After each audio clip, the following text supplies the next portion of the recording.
तो hello students, welcome back to our YouTube channel. आज की इस वीडियो में आपको जैसे देख के पता लग गया होगा टाइटल से कि एक्सरसाइज नंबर 1.1 का हम फिफ्थ क्वेश्चन कर रहे हैं। क्लास 10th के मैथ्स का हम कर रहे हैं चैप्टर नंबर फर्स्ट। तो फिफ्थ क्वेश्चन में देखिए क्या दिया गया है।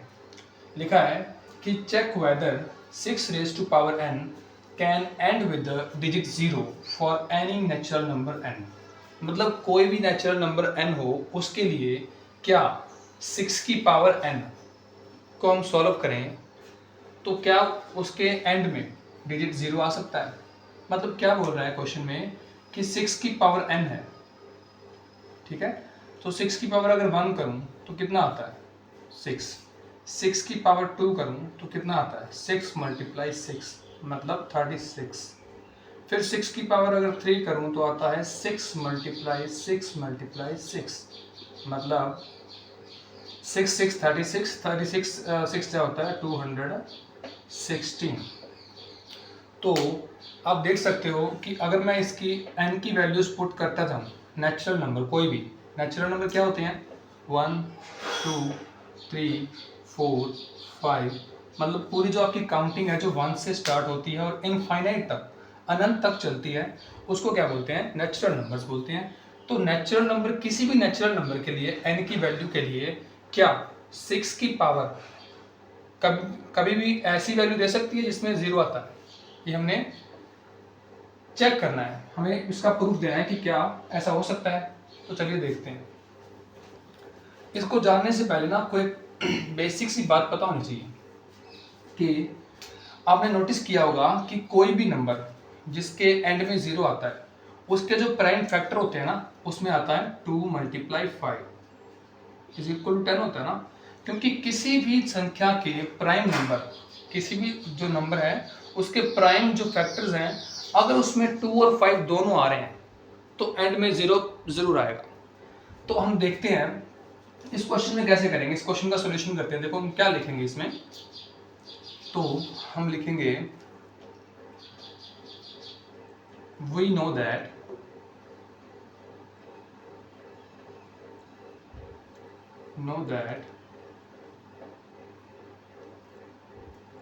a number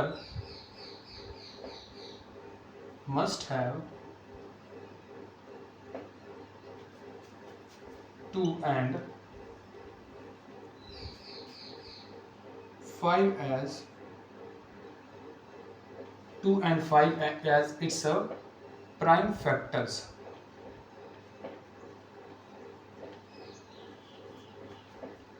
2 and with the 0। हम क्या जानते हैं, देखो हम लिखेंगे वी नो दैट, हम जानते हैं कि अ नंबर मस्ट हैव, किसी नंबर में होना चाहिए मस्ट हैव बोथ, दोनों। आप लिखोगे बोथ 2 and 5, दोनों 2 और 5 होने चाहिए इसके प्राइम फैक्टर्स में अगर उस नंबर को एंड करना है विद 0। तो उसके लिए हम देखते हैं prime factors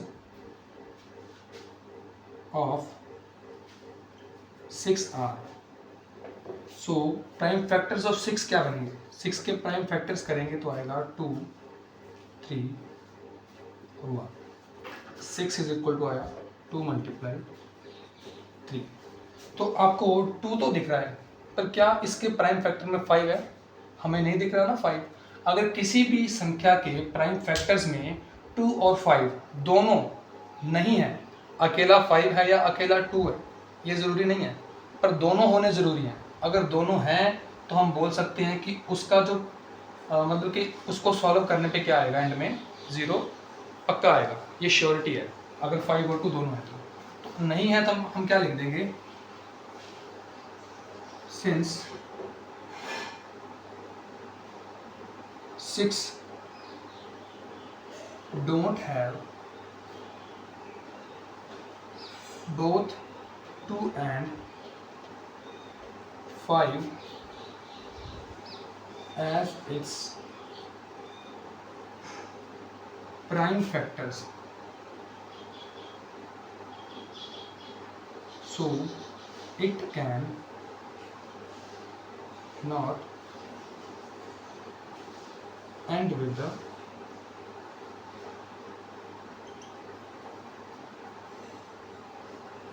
so we can say that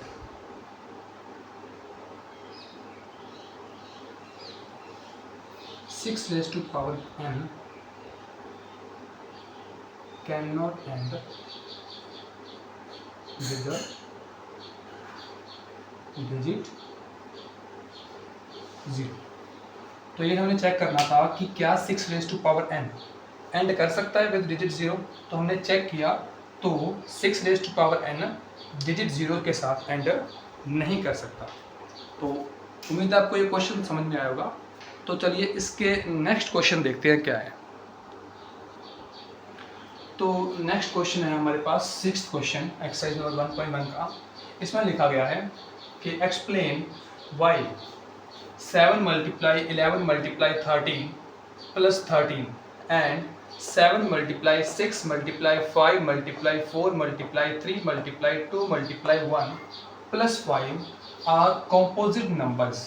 मतलब हमें दो नंबर दिए गए हैं, फैक्टर्स बना के दिए गए हैं और प्लस में कुछ लिखा गया और हमें ये बोला गया है कि क्या ये कॉम्पोजिट नंबर्स हैं। तो हमने जब इस चैप्टर की इंट्रोडक्शन करी थी तो मैंने आपको बताया था कि कॉम्पोजिट नंबर क्या होते हैं।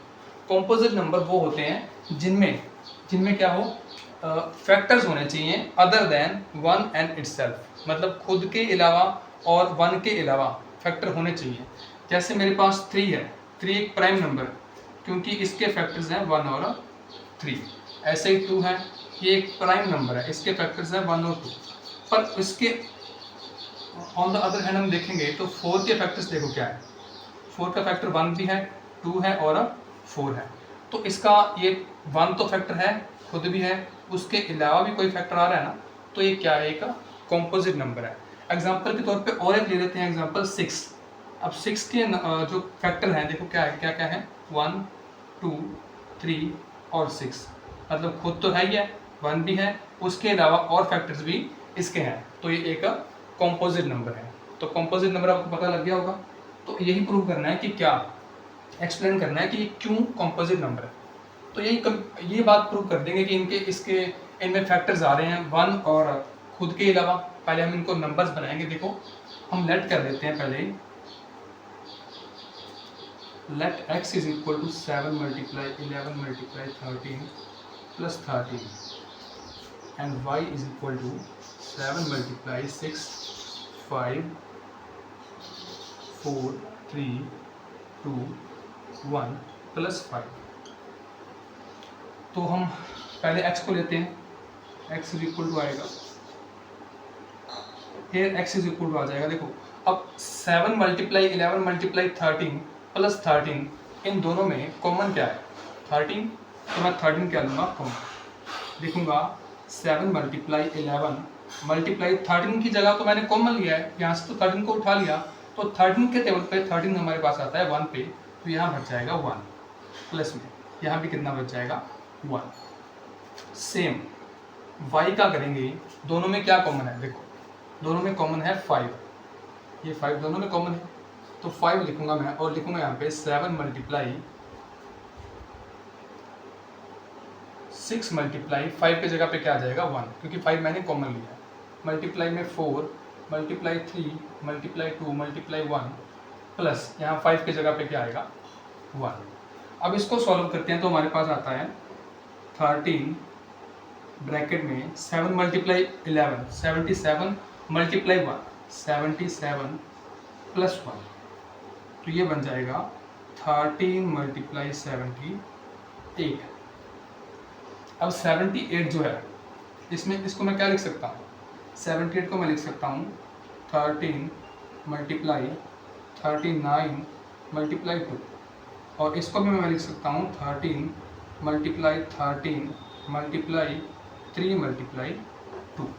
तो ये क्या बन गए। अब मैंने 78 के फैक्टर्स बना लिए। 78 के फैक्टर्स किस तरह बनेंगे, 78 को मैं 2 से डिवाइड करूँगा 39 आएगा, फिर मैं 3 से करूँगा 13 आएगा, और 13 से करूँगा 1 आएगा, ठीक है। उम्मीद है आपको ये समझ आ गया होगा। ये तो सिंपल सी बात है, फैक्टर्स तो हमने किए हैं स्टार्टिंग में। तो इसके बाद हम इसको सॉल्व करेंगे y को। y इज इक्वल टू आएगा 5 इंटू में 7 6 क्या होता है 42 मल्टीप्लाई 4 3 जा होता है 12 2 जा होता है हमारे पास कितना 24 और प्लस में क्या आ जाएगा 1। अब ये गलती नहीं करनी है कि 24 + 1 कर दो या 1 + 1 यहाँ पे कर दो, ये मल्टीप्लाई में है। बॉडमास का रूल कहता है कि पहले मल्टीप्लाई को सॉल्व करना है और पहले ब्रैकेट को सॉल्व करेंगे, उसके बाद 5 से मल्टीप्लाई करेंगे। अब 5 का 5 रहेगा, हम मल्टीप्लाई करते हैं 24 की 42 से, 24 की 2 से मल्टीप्लाई करते हैं तो आता है 48 का 8 4 कैरी 24 4 जो होता है 96 और 4 होता है हमारे पास 100 प्लस में 1 आ जाएगा। तो ये कितना बन जाएगा 5 मल्टीप्लाई में 1008 + 1 कितना होता है 1009। और 1009 में एक प्राइम नंबर आ गया, इसके फैक्टर नहीं बनते। तो हम देखें तो हमारे पास ये जो नंबर आया है और ये नंबर आया है, इसमें फैक्टर्स देखते हैं। देखो एक तो 1 आ रहा है, जो भी नंबर होगा उसके फैक्टर क्या बन रहे हैं, एक तो 1 बन रहा है और एक इटसेल्फ खुद बनेगा वो फैक्टर। पर देखो कितने फैक्टर आ रहे हैं 1 2 3 4 5 और इसमें कितने आ रहे हैं 1 2 और 1 तो आ ही रहा है। 1 के अलावा और खुद के अलावा भी फैक्टर है ना, तो ये दोनों क्या है कॉम्पोजिट नंबर है। तो हम नीचे एक लाइन लिख देंगे, नीचे लिखेंगे हम यहाँ पे देखो सिंस ये x की वैल्यू थी, ये y की value, since x and y have factors satisfying the condition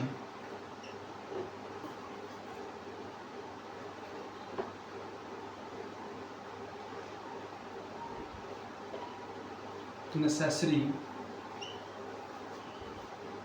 for composite numbers. So both x and y are